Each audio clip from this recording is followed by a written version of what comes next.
Hello friends, once again welcome to you.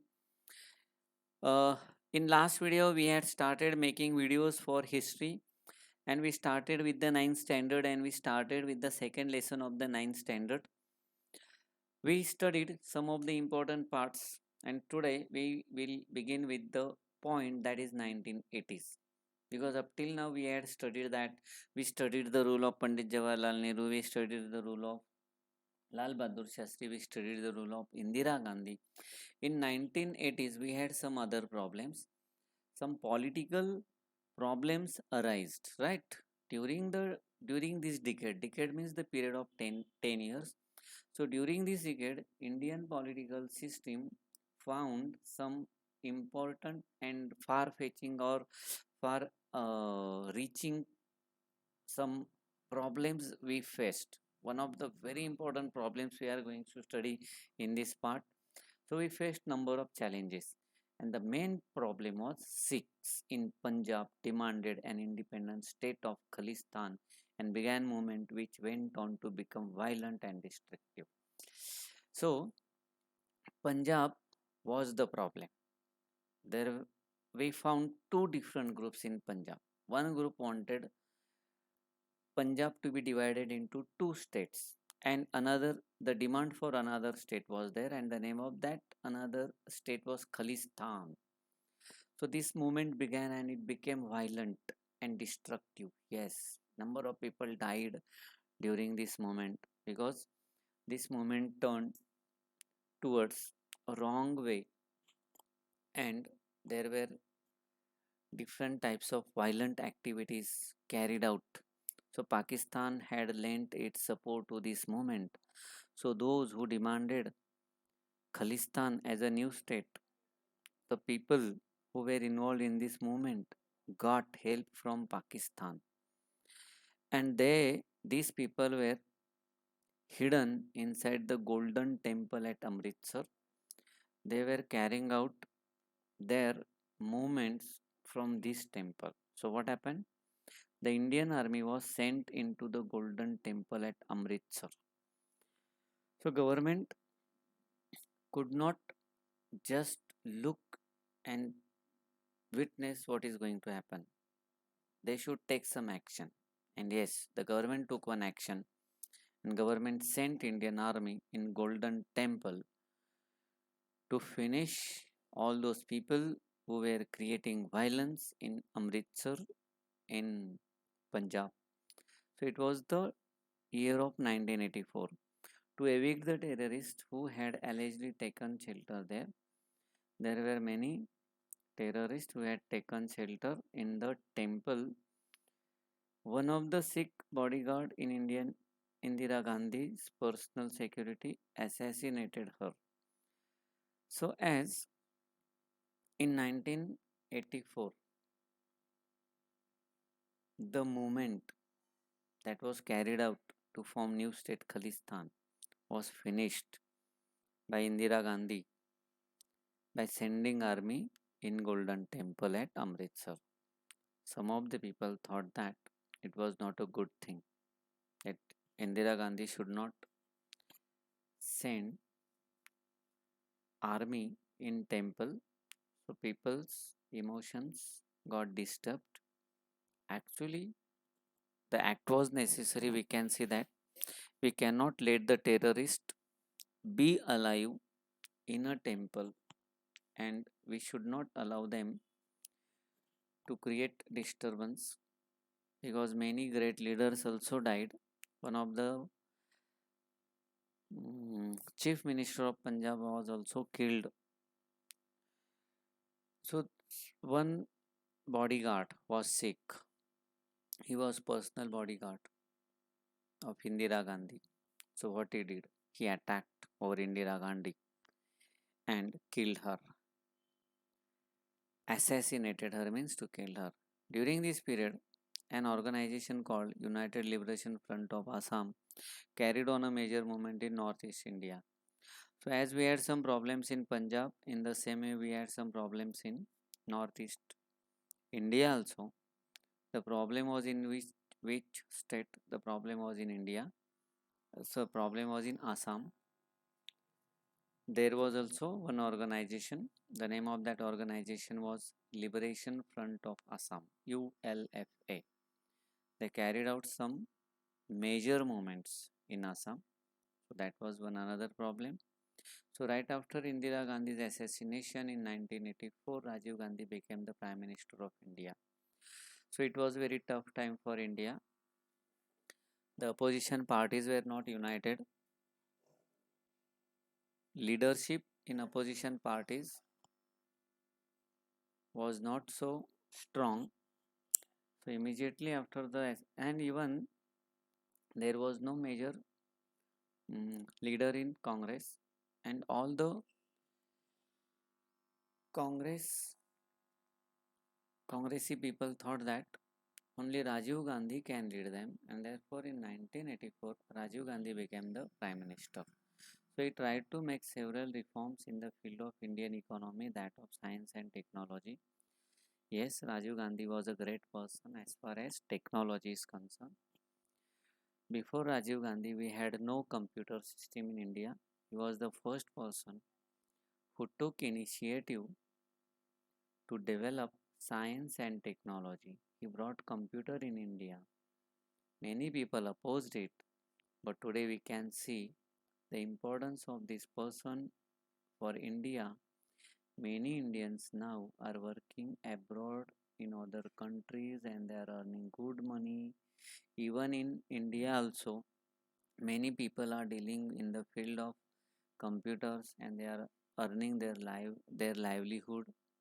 So this person made a good efforts to bring out a different policies, and those policies were to develop economic system. And the one thing that was lacking India, that was science and technology. So Rajiv Gandhi played very important role in this field and brought big changes. He took the lead in solving the issues of Tamil minority in Sri Lanka. So there was a problem in Sri Lanka. When India was not independent at that time, Britishers took Tamil people in Sri Lanka to carry out some of the works. So these were Tamil minorities, they had some problems, and Rajiv Gandhi tried to solve these issues. He prompted the idea of United Sri Lanka with internal, I repeat, I think we lost the page. I'll bring the page back. Okay. He prompted the idea of United Sri Lanka with internal autonomy to the Tamil community. In internal autonomy, it means that the Tamils who are in minority, they will live in Sri Lanka under their rule, but at the same time, Sri Lankans will have some rights. They will have the rights which will uh, allow them to form their government also. That was nothing but to give autonomy to the Tamil community. But his efforts in this regard proved to be in vain. So all the efforts that he carried out proved in vain. It means that it did not work. काम नहीं किया. वो सब efforts बहुत important थे. काम कर जाता तो अच्छा था. He faced a lot of criticism in the context of corruption that took place during a defense equipment deal, especially the purchase of long-range cannons from foreign company called Bofors. मैं आपको बता देना चाहता हूँ कि जो बोफोर्स नाम है, बहुत इम्पोर्टेंट नाम है. इस कंपनी से हमने बड़े बड़े टैंक लिए थे, बड़े बड़े कैनन लिए थे, सॉरी लॉन्ग रेंज कैनन. आज भी इंडियन आर्मी में ये जो लॉन्ग रेंज कैनन से बहुत इम्पोर्टेंट रोल प्ले करते हैं. हमारी आर्मी बहुत स्ट्रांग हुई इनके आने की वजह से. लेकिन कैसा है, कुछ इम्पोर्टेंट काम हुआ तो उसके खिलाफ कुछ लोग अपना फ़ायदा उठाने के लिए कुछ गलत मूवमेंट चलाते हैं, क्योंकि बाद में बहुत दिनों के बाद हम समझ जाते हैं कि वो सब गलत था, लेकिन उस वक्त बहुत सारे प्रॉब्लम्स क्रिएट हो जाते हैं। तो एक वैसे तो अच्छे इंसान थे, कौन, विश्वनाथ प्रताप सिंह,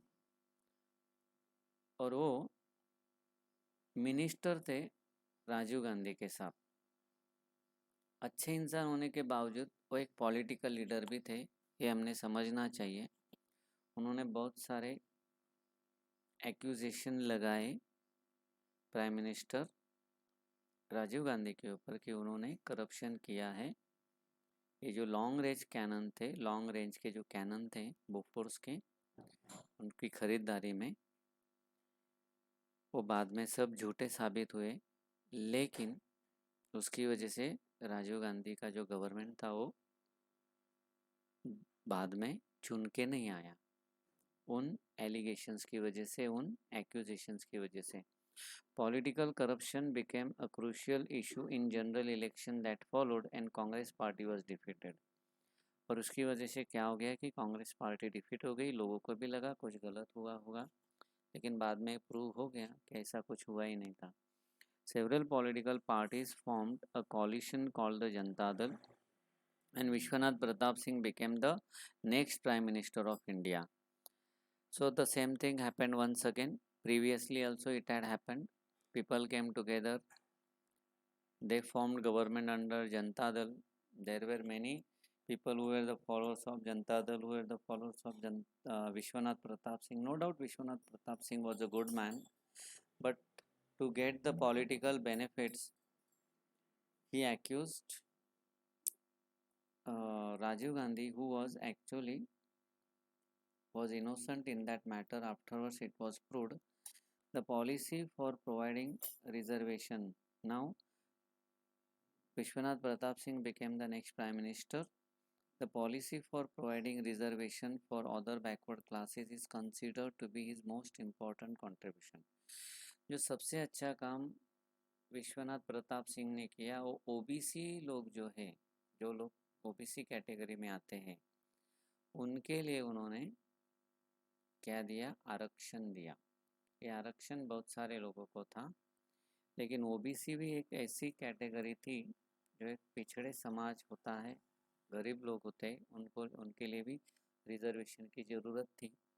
जो रिजर्वेशन ओबीसी के लिए देने का काम वीपी सिंह यानी विश्वनाथ प्रताप सिंह ने किया, जो एक बहुत बड़ा काम करके गए हैं, और आज भी उस काम की वजह से उनको बहुत माना जाता है। He could not continue as a prime minister due to internal difference in party. फिर वही प्रॉब्लम हुए जो हमेशा होते हैं जनता दल में, वो इंटरनल प्रॉब्लम शुरू हो जाते हैं। फिर एक बार इंटरनल प्रॉब्लम शुरू हो गए और वो कंटिन्यू नहीं रह सके प्राइम मिनिस्टर के तौर पर। Chandrashekhar became the prime minister of India in 1990. Another person became the prime minister and his name was Chandrasekhar. This man was also a good man.